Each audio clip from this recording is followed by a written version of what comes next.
Littlefinger, Varys, or Olenna Tyrell. We saw many devious and cunning people in Game of Thrones, but who played the Game of Thrones the best? Let's dive right in. Starting us off at number 10, we have Sansa Stark. It's fitting that the youngest player on our list also ranks the lowest, but Sansa has come a long way since the show began.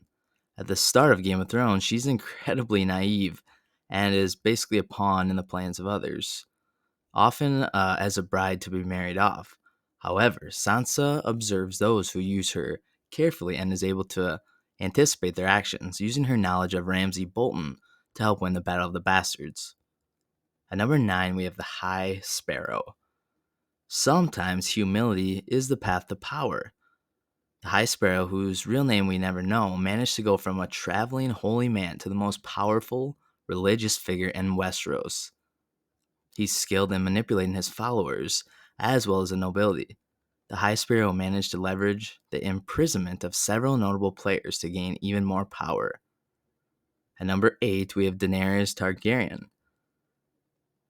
Dany has spent most of her time away from Westeros acquiring a big army while also learning how to govern. Her ability to inspire and lead people from many different backgrounds is very impressive, and the dragon she has don't hurt either. However, Dany is also prone to some mistakes due to her righteous anger. The Khaleesi she's not very fond and has not found much success in playing the game of Westeros, and she never did in the show. At number 7, we have Marjorie Tyrell.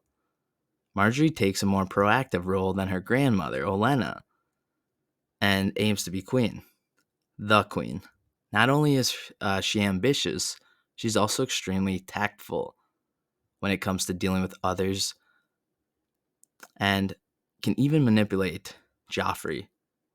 She's beloved by the common people in a way that few others are, and most of her setbacks and defeats happen due to the actions of others and not really her own mistakes, making her a pretty rare player in the Game of Thrones. At number 6, we have Tyrion Lannister. Tyrion,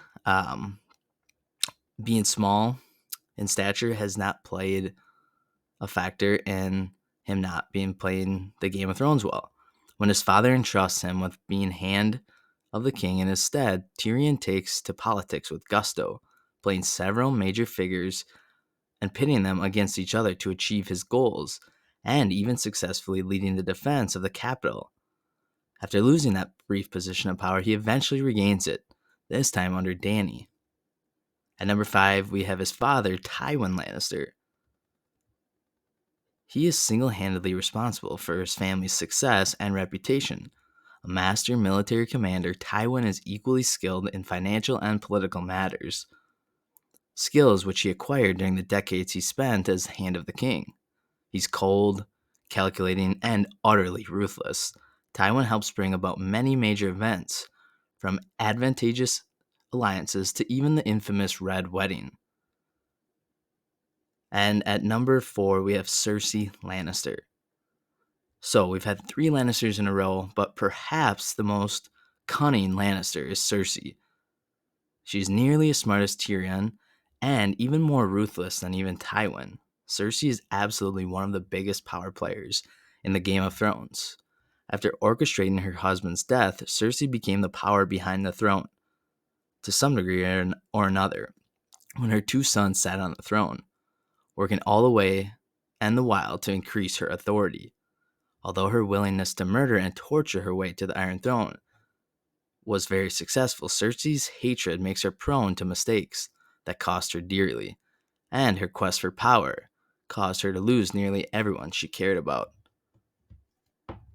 At number 3, I have Olenna Tyrell, also known as the Queen of Thorns due to her sharp wit and her even sharper tongue. She may not be the leader of her house, but make no mistake about it, she runs the show. Olenna plays the game behind the scenes and in a quiet way, though her moves often have a big impact, always with the intention of advancing her family's interests.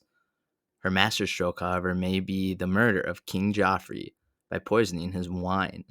She took pleasure in the act, like most of us probably would, but her primary motivation was saving her granddaughter from that little monster and giving Marjorie a chance to marry his nicer and more controllable brother.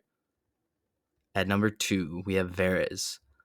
Now, number 1 and 2, I think you can kind of debate pretty heavily, but number 2, we have Varys, the series spy master. He uses a network of informants that spans multiple continents to influence his events and the events in Westeros.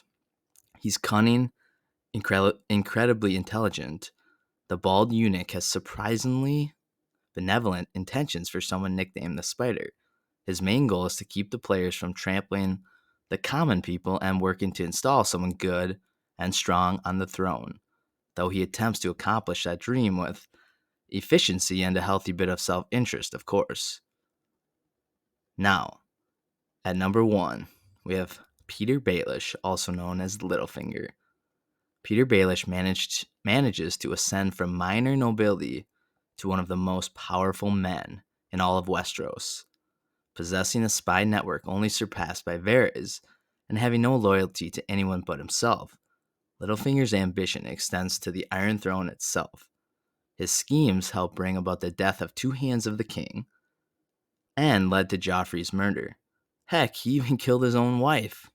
Littlefinger is the very definition of a magnificent bastard, and while his schemes were no match for an all-seeing Bran Stark, ultimately leading to his downfall, he climbed the Game of Thrones ladder the best, in my opinion. Would you agree with that, or who would you have at number 1?